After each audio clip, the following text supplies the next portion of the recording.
Student आप सबका एक बार फिर से अपने यूट्यूब चैनल में स्वागत है। स्टूडेंट इस वीडियो में हम पढ़ने वाले हैं समसूत्री विभाजन की जो अगली फेजेज है उसके बारे में। तो अभी तक की पिछले वीडियो तक हम जो केंद्रक विभाजन प्रावस्था होती है उसकी 3 फेजेज पढ़ चुके हैं, अर्थात प्रोफेज, मेटाफेज और एनाफेज हम पढ़ चुके हैं। और एनाफेज में हमने पढ़ा था कि गुणसूत्र बिंदु के विभाजन से दोनों अर्ध गुणसूत्र अलग अलग हो जाते हैं और इस तरह से हमें 92 गुणसूत्र प्राप्त हो जाते हैं। अब क्या होता है, वो जो अर्ध गुणसूत्र होते हैं वो तर्कतंतुओं से अटैच होकर दोनों ध्रुवों की ओर पहुंच जाते हैं, वहां पर पहुंचने लगते हैं। तो इसके बाद में जो प्रावस्था आती है वो होती है अंत्यावस्था, या जिसको टेलोफेज बोलते हैं। टेलो मतलब होता है टेल या सबसे अंतिम अवस्था, लास्ट की अवस्था। तो हम इसको ये भी कह सकते हैं कि ये केंद्रक विभाजन की अंतिम अवस्था है। केंद्रक विभाजन प्रावस्था की अंतिम अवस्था मतलब ये टेल फेज है, इसलिए इसको टेलोफेज बोलते हैं। अंतिम प्रावस्था है ये। प्रोफेज, मेटाफेज, एनाफेज के बाद में आती है टेलोफेज। अब इसमें क्या होता है, देखिए ये टेलोफेज, इसको हम रिवर्स प्रोफेज भी बोलते हैं। रिवर्स प्रोफेज का मतलब है जो प्रोफेज में हुआ था वो सारी क्रियाएं इसके अंदर उल्टी होगी, यानी विपरीत क्रियाएं होगी इसके अंदर। और इसको रिकवरी फेज भी बोलते हैं, क्योंकि ये अपने चाहे केंद्रक झिल्ली हो, केंद्रिका हो और क्रोमेटिन जाल हो, उसको वापस रिकवर करती है, इसलिए इसको रिवर्स प्रोफेज या रिकवरी फेज भी बोलते हैं। अब देखिए इसमें क्या क्या होता है। तो इसमें है कि सेल के दोनों ध्रुवों पर, चूंकि वीडियो लंबा नहीं हो इसलिए हमने पहले ही इनको लिख के तैयार रखा है। तो देखिए सेल के दोनों ध्रुवों पर गुणसूत्रों के पहुंचने के साथ ही टेलोफेज स्टार्ट हो जाती है।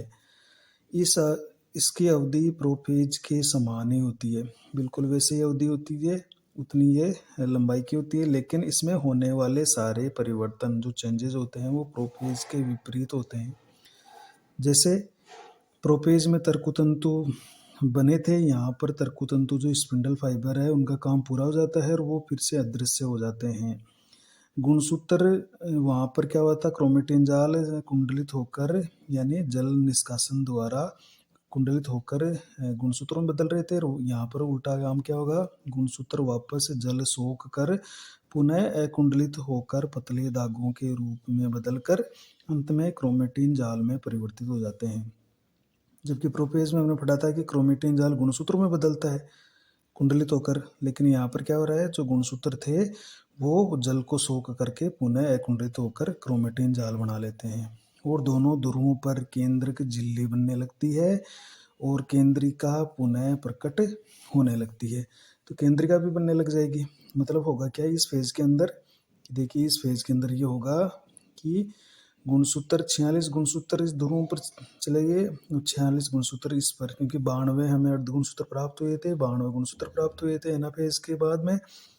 तो 46 इधर एक ध्रुव की तरफ हो गए, 46 एक ध्रुव की तरफ हो गए। अब क्या होगा, इनके ऊपर है वो केंद्रक झिल्ली वापस बनना शुरू हो जाएगी और ये जो गुणसूत्र है ये धीरे धीरे क्रोमेटिन जाल में कन्वर्ट होने लग जाएंगी। जैसे इसके ऊपर भी केंद्रक झिल्ली बनना शुरू हो जाएगी और ये भी गुणसूत्र जो 46 गुणसूत्र है वो क्रोमेटिन जाल में बदलने लग जाएंगे और इसमें केंद्रिका भी नजर आने लगेगी। तर्कतंतु जो बने थे वो खत्म हो जाएंगे, अदृश्य हो जाएंगे, नष्ट हो जाएंगे। तो एक तरह से ये बिल्कुल प्रोफेज के क्रियाओं की बिल्कुल विपरीत क्रियाएं होती है इसके अंदर और ये केंद्र विभाजन की अंतिम प्रावस्था है। तो देखिए इस तरह से अभी ये स्थिति आ गई है कि एक सेल के अंदर ये 2 केंद्रक हो चुके हैं। देखिए अब ये केंद्रक झिल्ली जैसे बन गई, इसके लास्ट टेलोफेज तक केंद्रक झिल्ली बन जाती है, गुणसूत्र क्रोमेटिन जाल में भी जाने लगते हैं और ये स्थिति आ गई कि अब एक कोशिका में 2 केंद्रक हो गए। ये देखो 2 केंद्रक हो गए। अब क्या होगा आगे कि यहाँ पर ये जो कोशिका द्रव्य है इस सेल का, ये कोशिका द्रव्य विभाजित होगा। तो आगे की जो प्रोसेस होगी उसको अपन पढ़ने वाले हैं, कोशिका द्रव्य विभाजन। तो जब कोशिका द्रव्य विभाजन होगा तभी ये सेल है वो दो भागों में बटेगी। मान लीजिए यहाँ पर आगे कोशिका द्रव्य विभाजन नहीं होता है, तो यहाँ पर एक कोशिका में गुणसूत्रों की संख्या ये केंद्र की या गुणसूत्र की संख्या ज़्यादा हो जाती है। तो एक कोशिका में जब केंद्र की संख्या या गुणसूत्र की संख्या ज़्यादा हो जाती है, तो अगर एक से ज़्यादा केंद्रक है तो ऐसी कोशिकाओं को हम बहुकेंद्र की कोशिका कहलाती है। जैसे पादपों में उसको कोइनोसाइट बोलेंगे, और जंतु कोशिका में अगर ऐसी स्थिति हो जाती है उसको सिंसियम कोशिका बोलते हैं। क्योंकि अब ऐसा नहीं है कि आगे कोशिका द्रव्य विभाजन नहीं हो, तो नॉर्मली क्या होता है, कोशिका द्रव्य विभाजन होगा और ये सेल है वो फिर दो भागों में बट जाएगी। तो अगले स्टेज में अपन देखने वाले हैं कोशिका द्रव्य विभाजन। अब हम पढ़ने वाले हैं कोशिका द्रव्य विभाजन। क्योंकि कोशिका द्रव्य विभाजन जब होता है तभी जो पूर्ववर्ती कोशिका है वो दो भागों में विभाजित होगी। तो कोशिका द्रव्य विभाजन, जिसको अंग्रेजी में अपन बोलते हैं साइटोकाइनेसिस। देखिए, साइटो का मतलब सेल हो गया और काइनेसिस का मतलब डिवीजन हो गया। तो ये सेल का डिवीजन कर देगी, कोशिका द्रव्य का विभाजन हो जाएगा दो कोशिकाओं में। देखिए, ये जो प्रक्रिया है ये अर्ली टेलोफेज में ही मुख्य रूप से स्टार्ट हो जाती है। अर्ली टेलोफेज का मतलब है टेलोफेज के शुरुआत में ही धीरे धीरे ये कोशिका द्रव्य विभाजन भी स्टार्ट हो जाएगा, शुरू हो जाता है। कोशिका द्रव्य विभाजन चूंकि दो तरह का होता है, क्योंकि एक पादप कोशिका होती है, एक जंतु कोशिका होती है, तो दोनों कोशिकाओं में ये अलग अलग तरीके से होता है। तो सबसे पहले अपन पढ़ते हैं, देखिए, जंतु कोशिका में खांच विधि। खांच विधि से या फुर्रो मेथड या क्लीवेज मेथड, ये होता है मुख्य रूप से जंतु कोशिका में, एनिमल सेल में। तो जैसे नाम से स्पष्ट है, इसमें एक खांच बनती है, वो खांच है वो धीरे धीरे गहरी होती चली जाती है और वो कोशिका को फिर दो भागों में विभाजित कर देती है।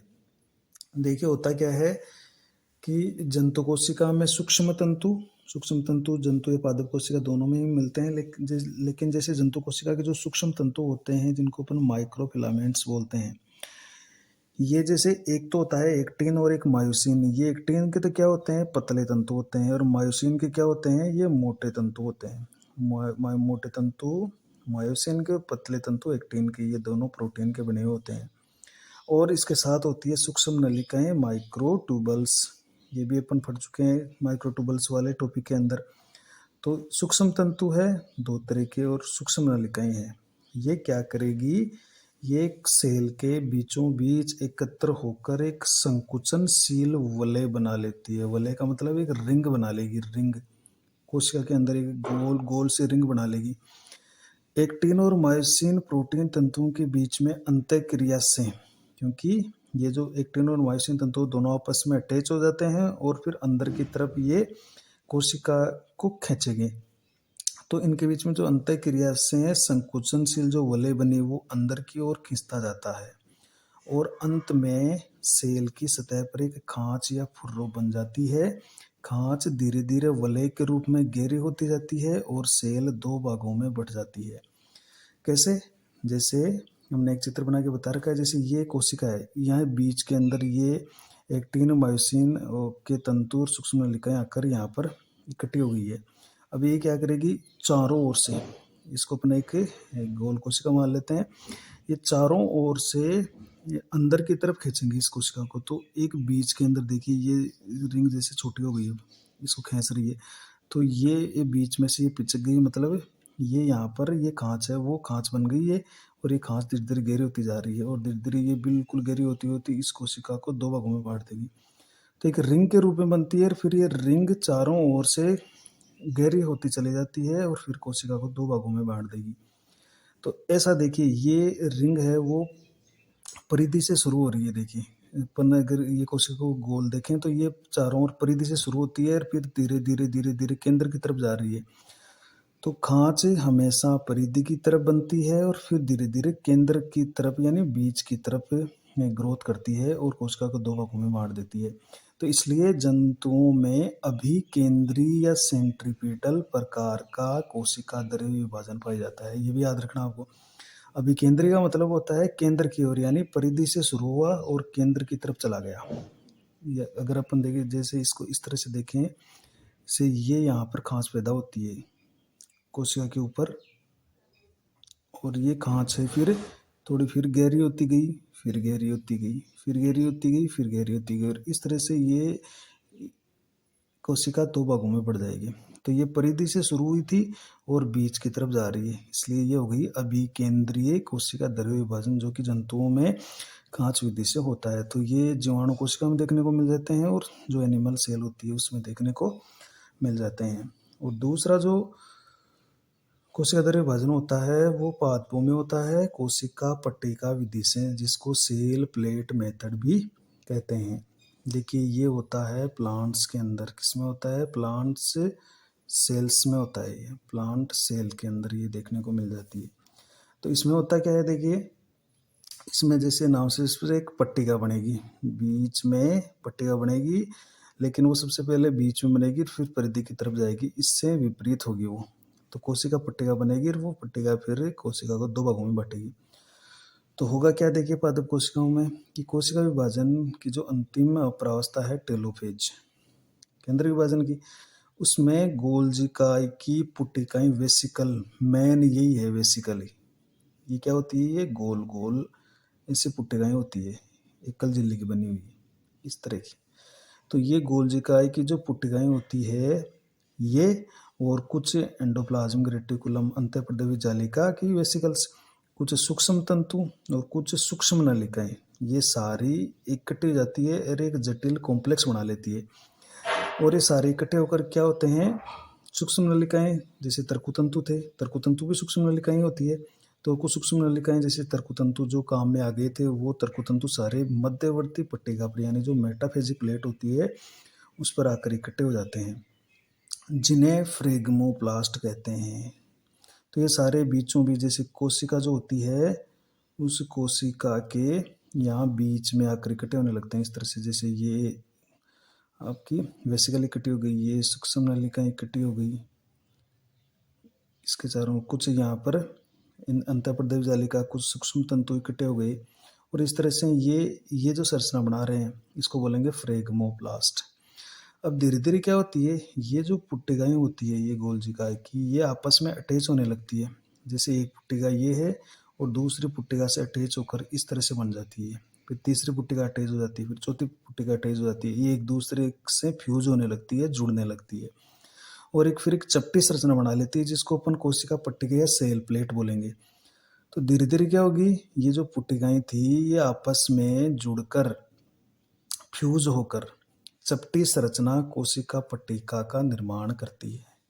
तो कोशिका पट्टिका बन गई, यह सेल प्लेट देगा मध्य से शुरू होकर परिधि की ओर वृद्धि करती है, एक इंपॉर्टेंट बात है, मतलब बीच से शुरू हुई थी और धीरे धीरे देखिए कोशिका की परिधि की तरफ बढ़ रही है, ये परिधि की तरफ। तो बीच यानी मध्य से शुरू होकर परिधि की तरफ ग्रोथ कर रही है, इसलिए ऐसा जो कोशिका द्रव्य विभाजन है ये कहलाता है अपकेंद्रीय सेंट्रीफ्यूगल प्रकार का कोशिका द्रव्य विभाजन। तो जंतु कोशिका में तो हमने कहा कि अभिकेंद्रीय होता है, और पादप कोशिका में कोशिका द्रव्य विभाजन अपकेंद्रीय प्रकार का होता है, मतलब इसमें कोशिका द्रव्य विभाजन मध्य से शुरू होगा और परिधि की तरफ होगा, और जंतु में इसके विपरीत था। अब देखिए जब सेल प्लेट दोनों तरफ की कोशिका झिल्ली से जुड़ जाती है, यानी दोनों तरह की जैसे सेल प्लेट बन रही थी और ये जो कोशिका झिल्ली है इस कोशिका झिल्ली से अटैच हो जाती है, जुड़ जाती है दोनों तरफ से, तो इसका मतलब है फिर ये कोशिका 2 भागों के अंदर बट गई है। तो जब सेल प्लेट दोनों तरफ की कोशिका झिल्ली से जुड़ जाती है तो सेल 2 भागों में बट जाती है, अंत में गोल्जिकाई की पुट्टिकाएं, देखिए ये जो गोल्जिकाई की पुट्टिकाएं हैं ये कैल्शियम और मैग्नीशियम पेक्टेट का स्रावण करती है, और कैल्शियम मैग्नीशियम पेक्टेट क्या करता है, ये मध्य पटलिका बनाता है कोशिका भित्ति की। तो कैल्शियम मैग्नीशियम पेक्टेट स्रावित करती है जो सेल प्लेट मध्य पटलिका में रूपांतरित हो जाती है। तो लास्ट के अंदर जब कोशिका विभाजन हो जाता है, कोशिका 2 भागों में बढ़ जाती है, तो कैल्शियम मैग्नीशियम पेक्टेट बनता है बीच में, और दोनों कोशिकाएं इस मध्य पटलिका से आपस में जुड़ी हुई रहती है। ये जो दोनों कोशिकाएं हैं ये मध्य पटलिका से जुड़ी हुई रहती है, और फिर यहाँ पर इसके दोनों तरफ कोशिका भित्ति का धीरे धीरे संश्लेषण होने लगता है। तो ये तो थी कोशिका पट्टिका विधि जो कि बीच से शुरू हो रही है, परिधि की तरफ जा रही है, तो ये अपकेंद्रीय प्रकार का कोशिका द्रव्य विभाजन हो गया। तो ये केवल पादप कोशिका में देखने को मिलता है। तो इसलिए ये पादपों में कोशिका पट्टिका विधि से कोशिका द्रव्य विभाजन होता है। कैसे होगा? देखिए अपन एक देख लेते हैं कि ये जैसे एक पादप कोशिका है, तो इसमें क्या होगा कि ये जैसे गोल्जी पुट्टिकाएं आकर बीचों बीच यहाँ पर दो केंद्रक बन चुके हैं और ये क्रोमेटिन जाल बन चुका है। अब यहाँ पर कोशिका द्रव्य विभाजन होगा। ये एक प्लांट सेल है, तो इसमें एक पुट्टिकाएं और ये सूक्ष्म नलिकाएं, कुछ सूक्ष्म तंतु यहाँ पर और ईआर अंतःप्रजालिका यहाँ पर आकर व्यवस्थित होने लगती है। इसको बोलेंगे फ्रेगमोप्लास्ट। अभी इसको क्या बोल रहे हैं? फ्रेगमोप्लास्ट बोल रहे हैं इसको। अब आगे क्या होने वाला है कि धीरे धीरे ये जो पुट्टिकाएं हैं, ये पुट्टिकाएं आपस के अंदर फ्यूज होने लगती है। देखिए ये जुड़ने लगी, आपस के अंदर जुड़ने लगी और फ्यूज होकर ये क्या करेगी? एक चपटी संरचना का निर्माण कर लेगी इस तरह से। तब फ्यूज होकर यानी जुड़कर और चपटी संरचना में बदल जाएगी, तब इसको अपन कह देंगे सेल प्लेट। अब देखिए ये सेल प्लेट यहाँ बीच से शुरू हुई थी और ये जा रही है परिधि की तरफ। देखिए और अंत में क्या होता है कि ये जो सेल प्लेट होती है, ये सेल प्लेट जैसे इसकी पुट्टिकाएं जुड़ते जुड़ते इस तरह से अटैच हो रही है और दोनों तरफ जा रही है इस तरह से परिधि की तरफ। और ये जो कोशिका झिल्ली है दोनों तरफ की, इस कोशिका झिल्ली से ये अटैच हो जाती है इस तरह से और अटैच होकर ये क्या करेगी? फिर यहाँ पर दो कोशिकाएं बना देगी इस तरह से। इस कोशिका द्रव्य विभाजन से दो कोशिकाएं बन जाएगी। तो ये सेल प्लेट मेथड है। ये क्या है? अपकेंद्रीय प्रकार का कोशिका द्रव्य विभाजन है जो कि पादप कोशिका में पाया जाता है। अब अपन देख लेते हैं समसूत्री विभाजन का महत्व क्या है, कि ये कहाँ कहाँ होता है और क्यों जरूरी है। देखिए हमने ये भी लिख के रखा है समसूत्री विभाजन का महत्व है। तो देखिए पहला कि जीव में शारीरिक वृद्धि हेतु आवश्यक है। आप कोई भी जीव देखते हो, वो छोटा होता है फिर धीरे धीरे बढ़ने लगता है, उसका शरीर का आकार बढ़ने लगता है, उसकी लंबाई बढ़ने लगती है। तो ये जो लंबाई, उसका आकार बढ़ रहा है, ये किसके कारण बढ़ रहा है? ये समसूत्री विभाजन के द्वारा बन रहा है, नई नई कोशिकाएं बन रही है। अर्थात ये जीव के संपूर्ण शरीर का निर्माण करते हैं। कैसे? कि जैसे नरयुग्मक और मादा युग्मक आपस में संलयन करते हैं तो युग्मनज बनता है। फिर इसी युग्मनज के अंदर कोशिका विभाजन होता है और लगातार कोशिकाओं की संख्या बढ़ती जाती है और फिर है एक भ्रूण का निर्माण होता है, फिर एक शिशु का निर्माण होता है, फिर एक व्यक्ति का इंडिविजुअल का निर्माण होता है। तो ये लगातार देखो ग्रोथ हो रही है, ये जो वृद्धि हो रही है ये हो रही है समसूत्री विभाजन के कारण। तो चाहे वो जीव के शरीर में वृद्धि हो, शारीरिक वृद्धि हो, संपूर्ण शरीर का निर्माण करना हो, तो ये काम समसूत्री विभाजन ही करता है। दूसरा देखो, इसके द्वारा जीर्ण और क्षतिग्रस्त डैमेज्ड सेल, जीर्ण यानी जो पुरानी हो चुकी है, जिनमें कार्य क्षमता बिल्कुल कमजोर हो चुकी है, और जो क्षतिग्रस्त है, किसी कारण से डैमेज हो चुकी है, उन कोशिकाओं को नई कोशिकाओं द्वारा प्रतिस्थापन किया जाता है और वो तभी होता है जब समसूत्री विभाजन होता है। तीसरा काम देखिए, जीव के शरीर की मरम्मत या अनुरक्षण या घाव भरने में सहायक है। जैसे शरीर पर कोई चोट लग जाती है तो उसका घाव भर जाता है, या कोई ऊतक नष्ट हो जाता है या सेल नष्ट हो जाती है, तो उसका मरम्मत या उसकी जगह नई कोशिकाओं की पूर्ति है वो समसूत्री विभाजन द्वारा ही होती है। या कोई घाव हो जाता है तो वो घाव धीरे धीरे बढ़ता है तो भी वो समसूत्री विभाजन के द्वारा होता है। जैसे अपन एक पेड़ है, पेड़ के तने पर हम कुल्हाड़ी से वार करें तो उसका घाव हो जाता है और कुछ दिनों में ये घाव है वो बढ़ जाता है। तो निश्चित है कि यहाँ पर समसूत्री विभाजन होता है और ये घाव की भरने की जो प्रक्रिया है वो शुरू हो जाती है। चौथा कारण इसका महत्व देखिए, इससे पादपों में नई नई टहनियाँ का मतलब है जैसे अपन शरद ऋतु के प्रारंभ में पौधों की टहनियाँ काट देते हैं और फिर से धीरे धीरे नई नई टहनियाँ आ जाती है, तो वो समसूत्री विभाजन के कारण होता है। पत्तियाँ है, कुछ पत्तियाँ जैसे नई नई पत्तियाँ वो छोटी होती है, फिर ये धीरे धीरे ये पत्तियाँ हैं वो बड़ी होने लगती है। फल देखते हैं अपन, फल पहले छोटा होता है फिर धीरे धीरे बड़ा होने लगता है, फूल होता है। इन सब की जो वृद्धि होती है ये भी समसूत्री विभाजन के द्वारा ही होती है। तो नई नई टहनियाँ आना हो, पत्तियों का आकार बढ़ना हो, फल का आकार बढ़ना हो, फूल का आकार बढ़ना हो, ये सब ग्रोथ है वो समसूत्री विभाजन के कारण हो रही है। पांचवा महत्व देखिए इसका, इस विभाजन से यानी समसूत्र विभाजन से गुणसूत्रों में गुणात्मक और मात्रात्मक परिवर्तन नहीं होने से जीव के गुणों में स्थायित्व स्टेबिलिटी मिलता है। मतलब न तो गुणात्मक, मतलब न तो कोई इसके गुणसूत्रों में कोई चेंज आता है और नई मात्रा बदलती है।